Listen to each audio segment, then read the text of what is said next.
नमस्कार. स्मरण विस्मरणच्या या तिसऱ्या भागामध्ये मी चंद्रशेखर टिळक आपलं मनापासून स्वागत करतो. स्मरण विस्मरणच्या पहिल्या 2 भागांना जो तुम्ही अत्यंत उत्स्फूर्त प्रतिसाद दिलात माझ्या फेसबुक पेजवरतीही आणि माझ्या यूट्यूब चॅनलवरतीही, त्याबद्दल तुम्हा सगळ्यांचे मनापासून आभार. पहिल्या 2 भागांमध्ये एकदा बोलता बोलता सहज मी अरुणा ढेरे यांच्या एका कवितेचा उल्लेख केला.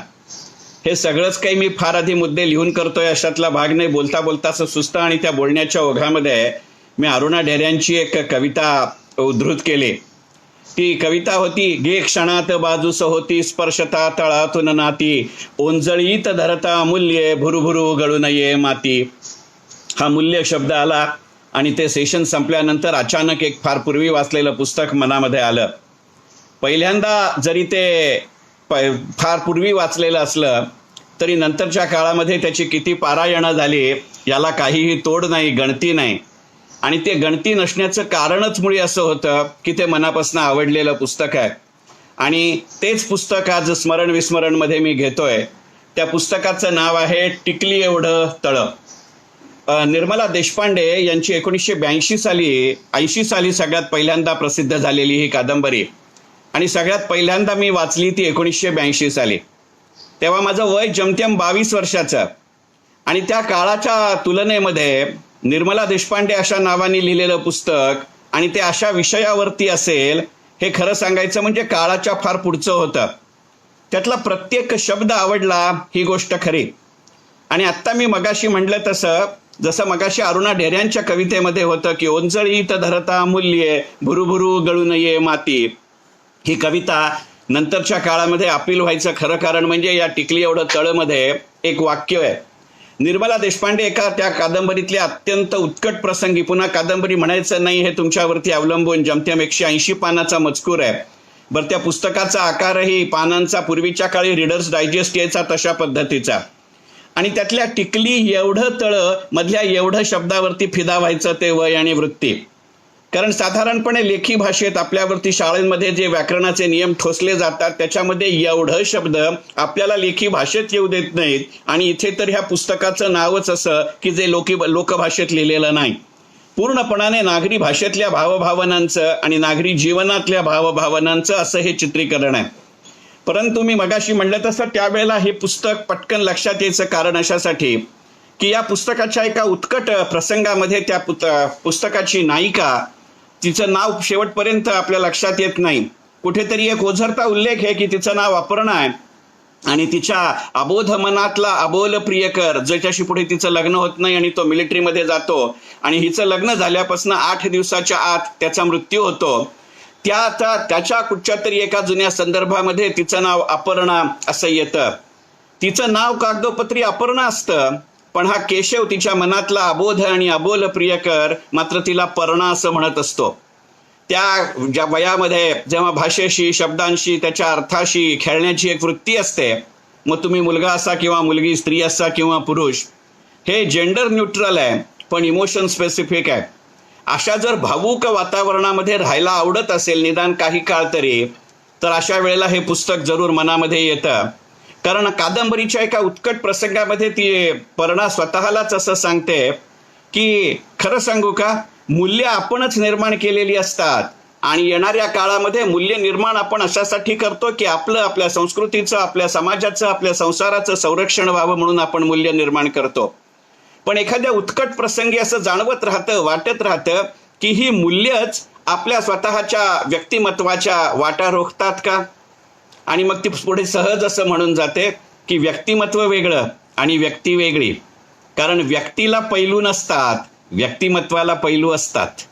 आणि कित्येक वेळेला व्यक्ती ते व्यक्तिमत्व आपण एखाद्या विषयी मनामध्ये प्रवास करत असतो त्यावेळेला प्रत्यक्षात त्या व्यक्तीला किंवा व्यक्तिमत्वाला नसलेले पैलू आपल्याला जाणवत राहतात. आणि ते पैलू म्हणजे आपली अबोध भावना असते का. अशा पद्धतीने एका अत्यंत वेगळ्या वातावरणामध्ये येणारी ही कादंबरी. आणि मग ज्या वेळेला मला ह्या मूल्याचा संदर्भ जाणवायला लागला त्यावेळेला या पुस्तकाच्या मलपृष्ठावरती, बॅकपेजवरती सरोजिनी वैद्यांची एक छोटीशी कविता आहे. आता त्याला कविता म्हणायचं की मुक्त गद्य म्हणायचं हे तुमच्यावरती अवलंबून. पण मी मगाशी म्हटलं तसं वयाच्या 22व्या वर्षी जेव्हा तुम्ही हे पुस्तक वाचता की ज्याच्यामध्ये आपल्या मनामध्ये त्या काळात असलेला, आता लक्षात घ्या की मी 22व्या वर्षी 1982 साली वाचलेलं पुस्तक म्हणजे मी कुठच्या काळाचा रेफरन्स देतोय. त्यावेळेला शाळा कॉलेजेसमध्ये तुमचा गणवेश सक्तीचा असायचा. त्या काळामध्ये तुमच्या शाळा कॉलेजमध्ये तुमच्या आयडेंटिटी कार्ड्स सक्तीची असायची. आजच्यासारखा बॉयफ्रेंड किंवा गर्लफ्रेंड असण्याची अलिखित सक्ती नव्हती. एकंदरीतच माझ्या पिढीला बॉयफ्रेंड हे शब्द पुस्तकात शिकण्याचा तो दिवस नव्हता, चर्चेचा तो विषय नव्हता. आणि अशा वेळेला एका टप्प्यावरती स्वतःच्या संसारामध्ये अत्यंत समाधानी असलेली स्त्री, की जी आपल्या मनातला अबोध प्रियकरापाशी आपल्या भावना व्यक्त करू शकत नाही, बरं तो प्रियकरही व्यक्त करू शकत नाही, त्या व्यक्त न करू शकलेल्या प्रियकराशी कुठेतरी भावनिक नातं जोडण्याचं ते वय. आणि अशा वेळेला तिच्या मनाला, तिच्या मनातल्या व्यक्तिमत्वाला, तिच्या व्यक्तिमत्वाच्या मनाला जो पैलू आणि कंगोरे पाडतो असा निशिकांत. आणि मग या सगळ्या भावनाच्या अत्यंत संयतपणाने, अत्यंत तरलपणाने येतात, ते फार महत्वाचं वाटतं. आणि कदाचित एक भाग असाही असेल की माझ्या शालेय जीवनामध्येच मी टिळक महाराष्ट्र विद्यापीठाची हिंदी पंडितची परीक्षा पास झालेलो आहे, होतो म्हणणं चुकीचं आहे. आणि त्यामुळे या पुस्तकामध्ये या अपर्णाचं माहेर झाशीचं दाखवलंय. त्यामुळे ती स्वतःच्या मनाशी विचार करत असताना हे पुस्तक जरी मराठीत असलं तरी अनेक वेळेला फार वेगवेगळ्या पद्धतीनं हिंदीमध्ये स्वतःला व्यक्त करत राहते. शेवटी त्या भाषेचा एक फुलोरा असतो, त्या भाषेचा एक माहोल असतो आणि काही शब्द त्या भाषेत पटत राहतात. आणि मग या अशा तरलतेमध्ये, की किती तरलता आहे, जो निशिकांत पुढे तिच्या आयुष्यामध्ये, वैवाहिक जीवनामध्ये तिच्या नवऱ्याचा अत्यंत जवळचा मित्र, त्याच्या घरातला असल्यासारखा भाग, आणि मग तो ह्याच्यातल्या कवयित्रीला, ह्याच्यातल्या साहित्यिकाला फुलवत राहतो. तोही त्याच्या संसारामध्ये म्हटलं तर तसा समाधानी असतो. परंतु कुठेतरी जी आपली काही भावनिक भूक असते, काहीतरी बौद्धिक भूक असते, ती ज्या वेळेला आपल्याकडनं पूर्ण होत नसते किंवा आपल्या दिलेल्या चौकटीमध्ये पूर्ण होत नसते, यामध्ये कोणाचा दोष नसतो. कारण ते व्यक्तिमत्व त्याच्या अंगाने, रूपाने वाढत असतं आणि तसं वाढण्यातच त्याची मजा असते. परंतु ती अत्यंत तरलतेनं कुठंतरी व्यक्त होत राहते. आणि मग अशी जी अबोधपणाने व्यक्त होते, जी शब्दामध्ये मांडावी लागत नाही, जी नजरेने, स्पर्शाने, सहवासाने जाणवत राहते, याला शल्य किंवा सल म्हणतात का, असं प्रश्न निर्माण करणारं पुस्तक म्हणजे टिकली एवढं तळ. मग त्या एका विशिष्ट प्रसंगामध्ये ज्या वेळेला या अपर्णाची कवितेची वही निशिकांत पहिल्यांदा आपल्या हातात घेतो आणि वाह सुंदर असं एक ओझरतं वाक्य तिच्यावरती टाकतो, त्यावेळेला आपल्यातल्या साहित्यिकाला, आपल्यातल्या कवित्वाला, आपली एरवी अत्यंत काळजी असलेला, आपल्यावरती अतोनात प्रेम असलेला श्री हा नवरा व्यक्त करत नाही पण त्याचा मित्र करतो. त्याच्यामध्ये मनातनं, भावनातनं उठणारे झंकार असतात, ते इतक्या तरलतेनं या पुस्तकामध्ये येतात की ती शांतपणाने असं म्हणून जाते, वाऱ्याच्या झुळकेला सुद्धा अडखळायला होतं. मग हे जे अडखळणं आहे त्याचं कुठेतरी टिकली या शब्दाशी नातं येतं. कारण आपल्या संस्कारांमध्ये, आपल्या मनामध्ये कुठेतरी एका संसाराचं पावित्र्य असतं आणि ते पाळलंच पाहिजे, याच्याविषयी कुठेही दुमत असण्याचं कारण नाही. टिकली, मंगळसूत्र, हिरव्या बांगड्या, पिवळं वस्त्र, वधूवस्त्र ही आपल्याकडे सौभाग्याची संकेतस्थळं मानली जातात. आणि मग ते टिकली हे केवळ तुमचं संरक्षक कवच होतं अशातला भाग नाही, टिकली ही तुमच्या सीमारेषाही बनते. आणि मग मनाच्या बेलागाम भावनांना किंवा विचारांना कुठच्या सीमारेषेवरनं परत होत जायचं असतं, त्याला टिकली ह्याचं प्रतीक होत जातं. आणि म्हणून मग शांतपणाने बोलीभाषेत त्या पुस्तकाचं नाव होतं टिकली एवढं तळ. आणि तो तळ हा शब्द सुद्धा अगदी ळ वरती पूर्ण अनुस्वार दिलेला, आणि तो अनुस्वारी अशा अर्थाने की ते त्या शब्दाचं कारक राहण्यापेक्षा मनातल्या चंद्राचं कारक होत जातं का असं वाटत जाणारा. आणि मग तो शांतपणाने त्या अपर्णा आपल्या स्वतःच्या मनाच्या भावना व्यक्त करताना तिथे म्हणत जाते की ह्याच्यापासून मला लांब जायचं आहे अशातला भाग नाही, परंतु तळ्यामध्ये जसे स्वतःचे झंकार असतात, पाहिले तर दिसतात, नाही पाहिले तर दिसत नाहीत. तळ्यामध्ये तुम्ही एखादी लगोरी खेळता, काही वेळेला त्याचे अनेक तरंग आणि तवके उठतात, काही वेळेला उठत नाहीत. मला वाटतं मग तुम्ही स्त्री असा किंवा पुरुष असा, तुम्ही 20चे असा, 30चे असा किंवा आत्ता माझ्यासारखे 60चे असा, तेच तळ त्याच दगडाने कितीही वेळा उडवायचा आपण प्रयत्न केला, तशाच पद्धतीने तोच दगड म्हणता येणं चुकीचं आहे. कारण दगड हे एक शेवटी निमित्त आहे. आपल्या विचारांच्याही तळ्यामध्ये असे अनेक दगड अनेक निमित्ताने फुलत असतात. त्यामुळे म्हटलं तर कुठेही व्यक्त न झालेली, फार क्वचितपणे संकेत आणि शब्दामध्ये येणारी असं जरी असलं तरी सुद्धा मनामध्ये त्याचं एक चित्र निर्माण करता येईल असं पुस्तक म्हणजे टिकली एवढं तळं. आणि मग याचा दोषी कोण असं स्वतःलाच आपण प्रश्न विचारत राहतो. आणि त्या विचारत्या प्रश्नांचं, बोलत्या जाणीवांचं की जे स्वतःशीही काही वेळेला शब्दामध्ये आणणं कठीण असतं, पण शब्दामध्ये आणलं नाही म्हणून मनामध्ये आलेलं नसतं, अशातला भाग नसतो. आणि मग याचं सार्थ वर्णन करताना मी मगाशी म्हटलं तसं सरोजिनी वैद्य शांतपणाने त्यांच्या मनपृष्ठावरती असं लिहितात की थोडासा हात पुढे केला तर सगळंच आपल्याला हवं असतं तिथे असतं. ते आपलंही असतं पण आपला हात पुढे होत नाही. गाण्यातनं उमटणारी एखादी कळ थोडीशी रोखून धरता आली तर सगळं हातात असतं, तेही तसं सुखाचं असतं. जे आधीच हातात आहे ते दुःखाचं असतं असं नाही, पण तरीही त्या दुःखाला थोडं बाजूला सारून निदान मनोमंतरी त्या क्षणिक सुखाचा हात पुढे जात नाही. उत्तर या सगळ्याचा एकच असतं आणि ते आपणच असतो, कारण आपणच दुभंगलेले असतो. आता हाकापलीकडे गेलेला प्राण, दोन्ही हाताच्या ओंजळीत आर्त खिन्नपणे पाहत बसलेले गुलाम म्हणजे आपण. आणि या आपल्या वैचारिक, भावनिक, बौद्धिक गुलामीचं चित्रण म्हणजे टिकली एवढं तळं असं मला मनापासून वाटतं. आणि मग हे करत असताना पुढे तिच्या नवऱ्याची जेव्हा बदली होते, ती महाराष्ट्राच्या बाहेर जाते आणि तिथे घरकामाला असलेली एका मुलीचं ती चित्र रंगवते. तिचं नाव राम प्यारी. मला असं वाटायला लागतं हे पुस्तक वाचताना दरवेळेला की हे राम प्यारीचं स्वतःच्या आयुष्यामधलं ज्या पद्धतीचं चित्रण आहे ते म्हणजे आपल्या मनाला कुठेतरी ज्या बेलगामतेची सवय असते, परंतु दिलं आयुष्य तितक्याच बेडरपणाने, निडरपणाने सामोरं जायचं असतं, त्याचं फार वर्णन आहे. हिच्या अशाच एखाद्या भावविमनस्क परिस्थितीमध्ये की तो निशिकांत हिला भेटून गेलेला असतो, त्या रामप्यारीला शब्दामध्ये ते सांगायचं नसतं, परंतु ती एक सूचक संदर्भ देते की तिचं घर एखाद्या इंडस्ट्रियल सोसायटीच्या किंवा कॉलनीच्या असं उतारावरती असतं आणि मग त्याच्या आजूबाजूच्या बागेला बांबूंचं एक तात्पुरतं कुंपण घातलेलं असतं. आणि ती रामप्यारी असं सांगते की मॅडम तुम्ही त्या साहेबांबरोबर आत्ता बाहेर गेला होतात, त्यावेळेला माझंही लक्ष राहिलं नाही, कारण मी छोट्या मुलीला आपल्या सांभाळत होते. आणि त्या मुलीला सांभाळत असताना बाहेर एका लांडग्यानं किंवा कोल्ह्यानं किंवा एखाद्या अस्वलानं आपल्या कंपाऊंडवरती उडी मारून तो आत आला आणि आपल्या बागेचा नाश केला, विध्वंस केला. निदान आहे तशी पहिल्यासारखी राहिली नाही. आणि ते बोलता बोलता शांतपणाने असं म्हणते की वो जालीवाला फाटक उंचा करना पडेगा. मला स्वतःला असं वाटतं की खरं सांगायचं म्हणजे जर या पुस्तकाचं नाव हिंदीमध्ये ठेवायचं असतं तर ते नाव ये जालीवाला फाटक उंचा करना पडेगा असं असेल. आणि म्हणून ते टिकली एवढं तळं आहे. आपल्या मनाच्या जाळ्या किती प्रमाणामध्ये, किती मोठ्या प्रमाणावरती आपण पूर्ण करणार, किती मोठ्या प्रमाणावरती उंच करणार, हे शेवटी आपल्या आपल्या हातामध्ये असतं. कारण वाऱ्याची झुळूक कितीही अडखळत असली तरी सुद्धा ती झुळूक आहे हेही कळत असतं आणि ती अडखळली आहे हेही कळत असतं. आणि हे जाणवून देणं आणि मग त्याच वेळेला मनामध्ये एक भावना येत असते. आपल्या सगळ्यांना विवा शिरवाडकरांचं नटसम्राट हे नाटक माहिती आहे. त्याच्यामध्ये हा संदर्भ येतो.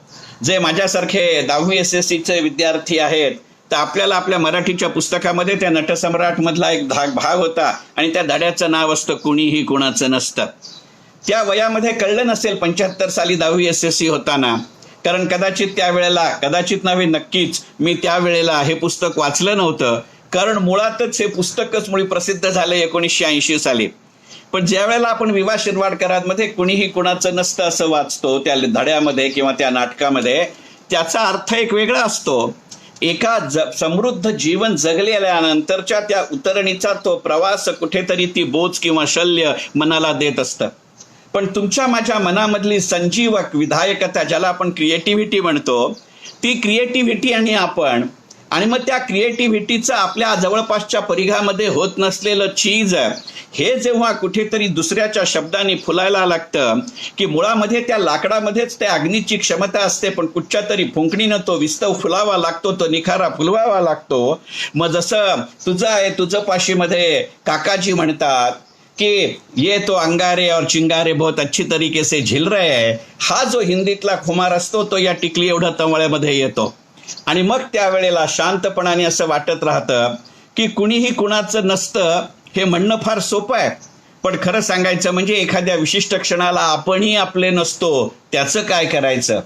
त्यामुळे म्हटलं तर अबोध प्रीतीच्या पातळीवरती फिरलेली अशी ही दारं, अबोध प्रीतीच्या पातळीवरती लिहिलेली अशा पद्धतीची माणसं. पण हे करत असताना जे छोट्या छोट्या शब्दप्रयोगातनं हे पुस्तक रंगत जातं, तर ज्याला खरोखरच भाषेची विशेषणांची मनापासून आवड असते, त्याच्याशी खेळावंसं वाटत असतं, त्याच्यासाठी या पुस्तकातले काही काही शब्द फार महत्त्वाचे वाटतात. पण अर्थात त्याकरता आपल्या भाषेवरती आणि त्या शब्दार्थावरती मनापासून प्रेम असावं लागतं. नसलं तर अत्यंत नितळ मनाने हे पुस्तक वाचलं तर ते शांतपणाने मनामध्ये आवडत राहील असे शब्दप्रयोग याच्यामध्ये येतात. आपण कुठेतरी नेहमी लांबसडक केसांचं वर्णन करत असतो. आपल्या साहित्यामध्येही त्याची वारंवार आलेली वर्णन आहेत. परंतु या वर्णनांचं प्रत्येक लेखकाचं त्याचं एक असं वैशिष्ट्य असतं. जसं आपण शिवाजी सावंतांचं मृत्युंजय वाचलं तर शिवाजी सावंतांनी त्यातल्या जी अनेक स्त्रीपात्र त्या मृत्युंजयमध्ये येतात, त्यातल्या बहुतांश स्त्रियांचं वर्णन करताना स्त्रियांच्या मनगटाला कर्दळीच्या दांड्याची दिलेली उपमा आहे. आपण आपल्या वैयक्तिक आयुष्यामध्ये सुद्धा मनगट पाहत असतो, कर्दळीचे दांडे पाहत असतो, पण स्त्रियांच्या मनगटाला कर्दळीचे दांडे ही कल्पना द्यायला फक्त शिवाजी सावंत लागतात. तसे काही शब्दप्रयोग मोठ्या गमतीचे याच्यामध्ये सापडत जातात. आणि त्यातला एक शब्दप्रयोग मगाशी लांबसडक केसांचा उल्लेख आला, त्याचा वेगवेगळ्या अर्थाने या कादंबरीमध्ये आवर्तनामध्ये एखाद्या भावगीतामध्ये कडव्यानंतर द्रुपद यावं तसा येत जातो. साहजिक आहे की त्या अपर्णाचे केस लांबसडक आहेत असा तो संदर्भ आहे, परंतु तो इतक्या वेगळ्या पद्धतीने येतो की ती लग्न होऊन नव्याने घरी येते आणि तिच्या सासूबाई तिचं पहिलं तिला न्हाऊ घालत असतात आणि ते न्हाण घेत असताना ती भरत असताना ते शांतपणाने म्हणतात, अगं केवढे तुझे केस एकदम सपाटे बंद आहेत. आणि हा सपाटे बंद केस हा शब्दप्रयोग आपल्या मनामध्ये येणार नाही. सपाटे बंद हा शब्दही आपल्याला माहिती असतो. विशेषतः आपण जर नागपूर, रायपूर, बिलासपूर इकडच्या भागातल्या मराठीशी किंवा तिकडे इंदूर, भोपाळ, झाशी इकडच्या मराठीशी काही प्रमाणामध्ये जर परिचित असतो तर सपाटे बंद हा शब्द माहिती असतो. आणि मग एखाद्या शब्दातनं आपल्या मनामध्ये किती वेगवेगळ्या भावना येतात. तर तो शब्दप्रयोग आपल्या सासूबाईंच्या तोंडून नव्यानं लग्न झालेली ही अत्यंत संस्कारी, तशा फार लहान वयात लग्न झालेली, मी अबोल्या वयात झालेली म्हणलं नाही की ती MA पूर्ण करायच्या वेळेला लग्न करते असं वय आहे, म्हणजे साधारणपणे 20-21चं लग्न झालेलं. आणि त्या अबोध मनामध्ये ती पटकन म्हणली की बघा केस तेच, मी तीच, पण सासूबाई म्हणल्या सपाटे बंद केस आणि एकदा ओझरता केशव म्हणला होता धबधब्यासारखे केस. हा जो प्रयोग आहे या शब्दप्रयोगांचं वर्णन फार वेगळं आहे. आणि मग नंतर कादंबरीच्या एका टप्प्यावरती त्याच केसांचं वर्णन करताना ती स्वतःचं म्हणते, केवळ केसाचा गुंता होतो असं थोडंच आहे, मनामध्येही भावनांचा गुंता होऊ शकतो. आणि मग त्या गुंत्याचं वर्णन करणारा जी माणसं असतात आणि ती म्हणते हा गुंताचा प्रश्न असा आहे की ही मनाजवळचे गुंते असतात. आपण पटकन आपल्या मनातला माणूस असं म्हणतो, आपण कधीतरी मला मनापासून आवडलेला माणूस असं म्हणतो. ते जेंडर न्यूट्रल असतं, ते भावना न्यूट्रल असतं, कारण ते त्या प्रसंगाशी निगडीत असतं. पण हे पुस्तक म्हटलं की आपण बघा एखादी गोष्ट आपल्या मनामध्ये नानाविध कारणांनी लक्षात राहते आणि मग ते लक्षात ठेवण्याचं आपली आपली एक स्टाईल असते, ज्याला आपण हल्लीच्या काळामध्ये पासवर्ड असं म्हणतो. मला फार वाटतं की निर्मला देशपांडेंच्या टिकली एवढं तळं या पुस्तकाचा विचार करत असताना ह्या माझ्या मनात या पुस्तकातला जो एक शब्द ठसलाय आणि तो खरं म्हणजे पासवर्ड आहे, आणि तो म्हणजे मनात जवळची माणसं. काही वेळेला ती माणसं आपल्याला मनापासून आवडलेली असतात, त्याचे संदर्भ वेगळे असू शकतात, ते कदाचित स्थितीसापेक्ष, ते कदाचित कालसापेक्ष, ते कदाचित भावसापेक्ष असतात, पण ती माणसं मनात जवळची असतात का ह्याचा विचार केला पाहिजे. यातला मनाजवळची ह्या मनाच्या अथांगतेचं जेवढं त्याच्यात वर्णन आहे तितकं कदाचित ह्याच्यामध्ये हेही निगडीत असेल का, अनुस्यूत असेल का, अभिप्रेत असेल का असं मला दरवेळेला वाटतं. आणि खरं सांगायचं म्हणजे हे सगळे मनाचे चाळे आहेत हेही पटत असतं. आणि आपल्या मी मगाशी म्हटलं तसं की त्या सगळ्या समृद्धतेच्या, मग त्या भावसमृद्धतेच्या असतील, त्या अर्थसमृद्धतेच्या असतील, त्या विचार समृद्धतेच्या असतील, त्या व्यक्ती समृद्धतेच्या असतील, त्या संदर्भ समृद्धतेच्या असतील, काही काही शब्दप्रयोग मनामध्ये धरून बसतात का या अथांग मनाच्या बुडाशी सुद्धा नेमकं कोण कोण आणि कशा कशासाठी दडून बसलाय याचा कित्येक वेळेला आपलाच पर्याय नसतो किंवा आपल्यालाच त्याचा पत्ताही नसतो. मग या पत्त्याला पर्याय शोधणारे शब्द म्हणजे मनाजवळची माणसं असतात का? म्हणजे म्हटलं तर प्रेमासारखी चिरंतन संकल्पना जी त्या काळामध्ये फार अबोधपणाने फार अबोलपणाने व्यक्त होत होते. म्हणजे जरूर तो स्त्री शांतपणाने म्हटला असेल तिचा नवरा की हे कठीणच आहे. ती जेव्हा सांगते की असं असं माझ्या मनामध्ये केशव होता, त्याच्यासाठी मी टाय आणला होता, पण बाळणपणाला माहेरी आल्यानंतर मला कळलं की आपलं लग्न झाल्यानंतर 8 दिवसाच्या आतच त्याचा मृत्यू झाला होता. तर त्यावेळेला स्त्री हसून पटकन म्हणतो, काय माणूस आहे हा? अरे आपल्याला पटलेली मुलगी पटकवायची असते, ती विचारात काय ह्याचा विचार करायचा नसतो. ज्या वेळेला मी कदाचित हे पुस्तक वाचलं त्यावेळेला त्याचा वेगळं अपील झालं असेल, पण आता 60व्या वर्षी ते पुस्तक परत वाचताना असं वाटतं की आपल्याला पटलेली मुलगी आणि आपल्याला आवडलेली संधी याच्यामध्ये कुठेतरी साधर्म्य असेल का? मग या साधर्म्यांमध्ये ज्या पद्धतीची भावसमृद्धता असते त्यावेळेला हे जाणवत राहतं की मनाजवळची माणसं हे आणखीन एका वेगळ्या संदर्भामध्ये आहे. मग असे जेव्हा निरनिराळे कंगोरे हे पुस्तकामध्ये असू देत किंवा नसू देत, तुमच्या मनाजवळच्या माणसांबद्दल तुमच्या मनाच्या तळ्यामध्ये जेव्हा फुलायला लागतात त्यावेळेला टिकली एवढं तळ्यामध्ये अनंत प्रकारचा पाऊस पडायला लागतो. आता बोलण्याच्या ओघामध्ये मी असं म्हटलं खरं की आपल्या मनामध्ये पाऊस पडायला लागतो म्हणून, पण या पावसाचं सुद्धा एक मोठं मजेशीर वर्णन केलंय. आपण पटकन आपल्या मराठीमध्ये नेहमीच्या भाषेत बोलताना असं म्हणतो, पावसाची मोठी सर, पावसाची छोटी सर. या पुस्तकामध्ये पावसाचं वर्णन करताना आलेला शब्दप्रयोग आहे पावसाची सडेतोड सर. हे पावसाची सडेतोड सर असं म्हणलं, शेवटी मी म्हणलं तसं आपलं मन कोणाशी कधी संदर्भ जुळवेल मला माहिती नाही. 1982 ते 2020 या 38 वर्षाच्या काळामध्ये हे पुस्तक कमीत कमी 380 वेळा मी वाचलं असेल. आणि तरी प्रत्येक वेळेला ज्या वेळेला मी ही पावसाची सडेतोड चोर असं म्हणतो त्यावेळेला मला राहून राहून चार्ली चॅप्लिन आठवतो. चार्ली चॅप्लिनचं एक प्रसिद्ध वाक्य आहे की मला पाऊस खूप आवडतो, त्याच्याही पेक्षा सुद्धा मला पावसात भिजणं खूप आवडतं.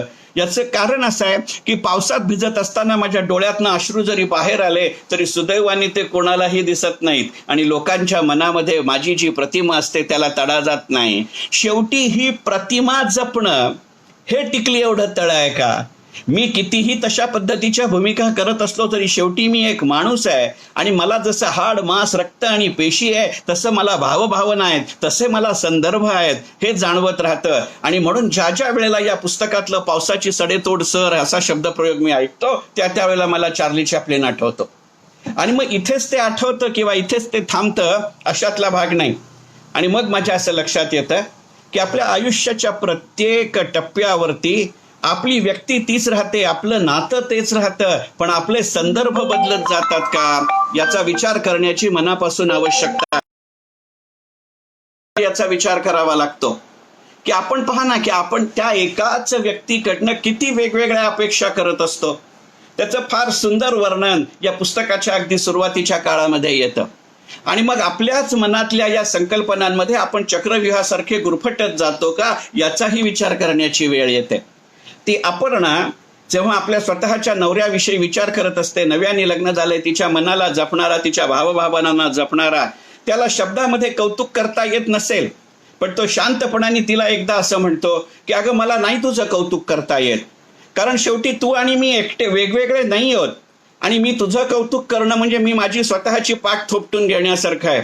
आणि खरं सांगू का, ज्या वातावरणात मी वाढलो, ज्या वातावरणात मी काम करतो तिथे मला मनापासून इच्छा असली तरी सुद्धा पाठ थोपटून घेणं मला परवडत नाही कोणत्याच अर्थाने. पण याचा तू गैरसमज करून घेऊ नकोस. आणि मग हा शब्दप्रयोग किंवा हा प्रसंग एकीकडे आणि पुस्तकाच्या अगदी सुरुवातीला येणारा प्रसंग एकीकडे की एका नवऱ्याच्या मिठीमध्ये एक स्त्री काय काय शोधत असते. पाठीवरनं आईचा मायेने हात फिरतो, त्याच्यात तिला नवराही तसाच लागतो. अत्यंत खंबीरपणाने आपल्या लहान वयामध्ये आपल्या बाजूला उभे राहणारे, आपल्या बाजूला आणि बाजूनी दोन्ही शब्दप्रयोग महत्वाचे आहेत, बाजूला आणि बाजूनी उभे राहणारे वडीलही आणि त्याच वेळेला आपण चुकलो तर ओरडताना आणि समजूत घालणारे वडील असाही आपल्याला नवरा हवा असतो. त्याच वेळेला तो आपल्या अबोध वयातला अबोल प्रेम करणारा प्रियकर, इथे केशवचा संदर्भ आहे, असाही नवरा म्हणून तो आपल्याला हवा असतो. मनाला बोचणारे काटे हळूवार हाताने काढणारा प्रियकर म्हणूनही नवरा हवा असतो. मग असे जर बाईच्या मनामधले, स्त्रीच्या मनामधले, मुग्धतेच्या मनामधले, नवविवाहितेच्या मनामधले असेल तर मला स्वतःला असं वाटतं की कोणतंही नातं हे त्या नवविवाहितेसारखंच आहे. काळाच्या ओघात त्याचे संदर्भ बदलतात, पण त्याची संपर्कस्थानं बदलत नाहीत. आणि मग हा संदर्भ ते संपर्क आणि संपर्क ते सहवास, मी संघर्ष म्हटलेला नाही, मग हा संदर्भ ते संपर्क आणि संपर्क ते सहवास म्हणजे टिकली एवढं तळ आहे का, याचा विचार करावा लागतो. आणि हे कितीही अबोधतेनं मी प्रवास करत असलो तरी सुद्धा काही एका विशिष्ट क्षणाला काही संदर्भ तुम्हाला अस्वस्थ करतात अशातला भाग नाही. गुलजारजी जसं म्हणतात तसं, जिंदगी तुझसे नाराज नाही हैरान हो मैं. मग हा नाराज आणि हैराण याच्यामधला जो प्रसंग आहे, याच्यामधला जो संघर्ष आहे, याच्यामधला जो संदर्भ आहे, म्हटलं तर ती संदिग्धता आहे, म्हटलं तर ती संलग्नता आहे, पण म्हटलं तर त्याच्यामध्ये तुटक पण नाहीये. हे म्हणजे टिकली एवढं तळ आहे का, हा प्रश्न विचारावासा वाटतो. आणि मग हे असे जर विचार मनामध्ये येत असतील तर ते केवळ प्रीती या अबोध भावनेमधला अशातला भाग नाही. परंतु मॅन, वुमन अँड चाइल्ड मध्ये एरिक सैगल म्हणतो तसं, ती एक भावना अशी आहे की ज्याला इतिहास आहे पण भूगोल नाही, म्हणजे बंधन अशा अर्थाने. आणि मग तशी जी ही भावना आहे ती कदाचित प्रतीक म्हणून येते. आणि म्हणून मी मगाशी सुरुवातीला म्हटलं तसं की मूल्य आपणच निर्माण करतो, ते आवश्यक जरूर असतात, पण त्या मूल्यांची संतृप्तता, त्या मूल्यांची संपृक्तता ही तुमच्या माझ्या जगण्याला सामोरं जाण्यातनं येत असते का, याचा विचार करावा लागतो. आणि मग असा जर विचार हे पुस्तक वाचत असताना किंवा या पुस्तकाच्या निमित्ताने तुमच्या मनामध्ये येत असेल तर आजच्या फेसबुक लाईव्ह सेशनचा समारोप करताना याच पुस्तकातली, आणि मी मगाशी मध्ये म्हटलं तसं की मुळात झाशी इंदूरमध्ये ही लहानाची मोठी झालेली मुलगी असल्यामुळे, आणि मी कदाचित मी म्हटलं तसं की मराठी इतकंच हिंदी आणि इंग्लिश विषयी माझं प्रेम असेल, कारण मुळातच हिंदीचा प्रोफेसर व्हायची माझी लाईफ लॉंग ॲम्बिशन होती. अशा अनफुलफिल्ड ॲम्बिशन्स याही आपल्या टिकली एवढं तळच असतात. त्यामुळे हा समारोप करत असताना मी याच कवितेतली एक ओळ शांत कविता म्हणतो आणि आपली रजा घेतो. तुमने तो सारे दरवाजे ही बंद कर दिए और ओढ़ ली ख्वाबी, तुमने तो सारे दरवाजे ही बंद कर दिए और खोद ली खाइया अपनी चारों ओर, जिनकी गहराई देखकर चकाचौंध हो जाती हूँ, जिनकी गहराइयाँ देखकर चकाचौंध हो जाती है मेरी सदा कुंवारी आंखें.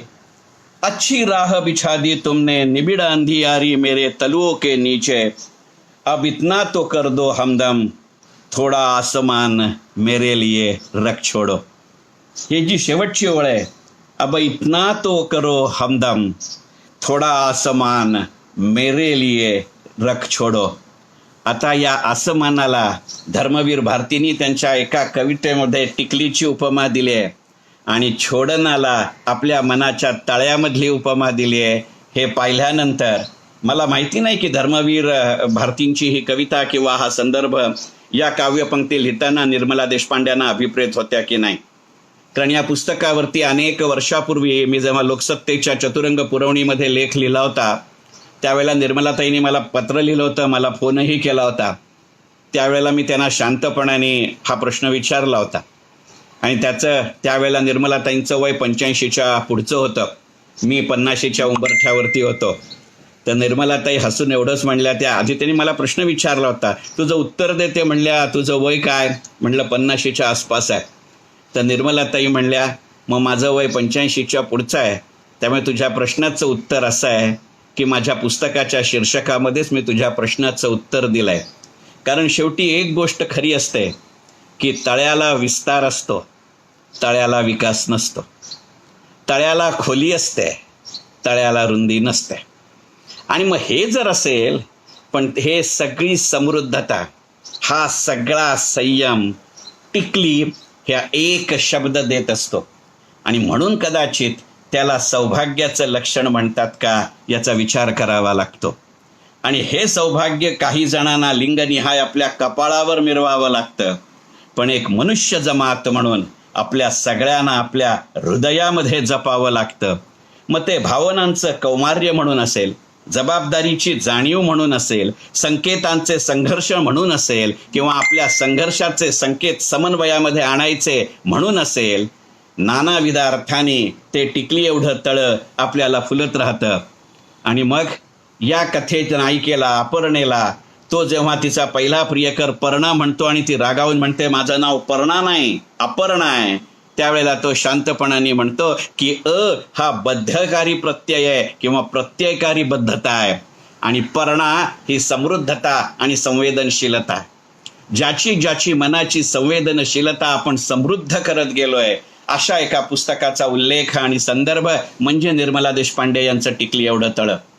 आणि मग जसजसं आपलं वय वाढत जातं, जगण्याचे टक्के टोणपे आपल्याला सहन करावे लागतात, त्यावेळेला हे कौमार्य कुठेतरी मनामध्ये राहतं, हे माधुर्यही मनामध्ये राहतं.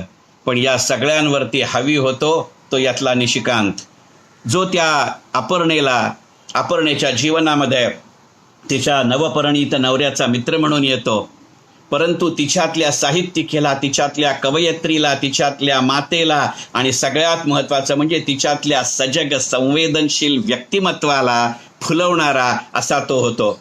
मला शांतपणाने असं वाटतं की हा निशिकांत हा तुमच्या आणि माझ्या सत्सद्विवेक बुद्धीचा प्रतिनिधी असतो का?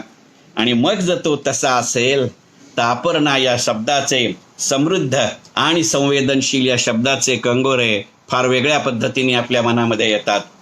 आज वयाच्या 60च्या टप्प्यावरती पुन्हा एकदा निर्मला देशपांडे यांचं टिकली एवढं तळं वाचत असताना फार मनापासून वाटतं की यातली अपर्णाही आपणच असतो, यातला श्रीही आपणच असतो, यातला केशवही आपणच असतो. प्रश्न इतका आहे, आपण आपले निशिकांत व्हायला तयार असतो का? आणि आपण आपलं निशिकांत होणं याचंच नाव टिकली एवढं तळं. मनपूर्वक धन्यवाद.